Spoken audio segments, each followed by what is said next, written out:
ಬಹಳ ಮುಖ್ಯವಾಗಿ ಕಾಂಗ್ರೆಸ್ ಪಕ್ಷ ನೆಲೆಯನ್ನು ಕಳ್ಕೊಂಡಿತ್ತು. ಒಂದೇನೋ ಒಂದು ರಾಜಕೀಯವಾಗಿ ಜಳಕನ್ನು ಕೊಡಬೇಕಿತ್ತು. ಇದನ್ನ ಈಗ ಸತತವಾಗಿ 10 ವರ್ಷದಿಂದನೂ ಈ ಪ್ರಯತ್ನ ಮಾಡ್ತಾ ಬರ್ತಿದ್ರು. 2013ರಿಂದನೂ ಈ ಪ್ರಯತ್ನ ಇತ್ತು. ಬೆಂಗಳೂರನ್ನ ಹೇಗಾರ ಮಾಡಿ ವಿಭಜನೆ ಮಾಡಬೇಕು, ಬೆಂಗಳೂರಿನ ಜನ ನಮ್ಮ ಜೊತೆಯಲ್ಲಿ ಇಲ್ಲ ಅನ್ನುವಂಥದ್ದು ಭಾಳ ಸ್ಪಷ್ಟವಾಗಿ ಕಾಂಗ್ರೆಸ್ಗೆ ಗೊತ್ತಿದ್ದಂಥ ಒಂದು ಸತ್ಯವಾಗಿತ್ತು.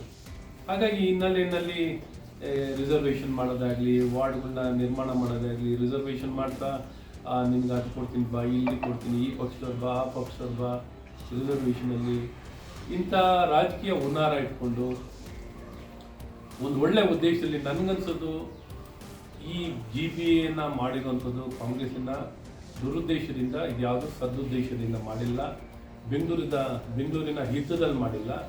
ಬೆಂಗಳೂರಿನ ಹಿತದೃಷ್ಟಿಯಲ್ಲಿ ಇದು ಮಾರಕವಾಗಿದೆ. ಹಾಗಾಗಿ ಈ ವಿಂಗಡಣೆ, ವಿಭಜನೆ ಇವೆಲ್ಲವೂ ಮಾಡಿ ಅಧಿಕಾರ ಹಸ್ತಾಂತರ, ಇವತ್ತು ಈ ಸರ್ಕಾರದಲ್ಲಿ ಕಾರ್ಯನಿರ್ವಹಿಸಬೇಕಾಗಿರುವಂಥ ಅಧಿಕಾರವನ್ನು ಜೊತೆಯಲ್ಲೇ ಸ್ಥಳೀಯ ಸಂಸ್ಥೆಗಳ ಅಧಿಕಾರವನ್ನು ಕೇಂದ್ರೀಕರಣ ಮಾಡಿಕೊಂಡಿದ್ದಾರೆ, ಹಸ್ತಾಂತರ ಮಾಡಿಕೊಂಡಿದ್ದಾರೆ. ಹಾಗಾಗಿ ಸ್ಥಳೀಯ ಸಂಸ್ಥೆಗಳ ಸಂವಿಧಾನ ವಿರುದ್ಧವಾಗಿದೆ.